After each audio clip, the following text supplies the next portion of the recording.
Video record your shot strings.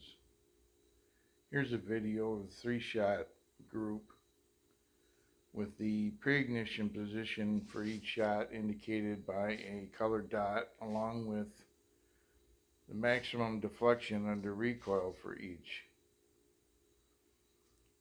By looking at this, I can tell that the rifle and the ammo wants to be very consistent, as shown by the pre-ignition position for shots 2 and 3, along with the amplitude of the recoil and corresponding impact on target. But there's a difference between those two shots and the first shot, which shows a lower amplitude of recoil and a different impact location on the target.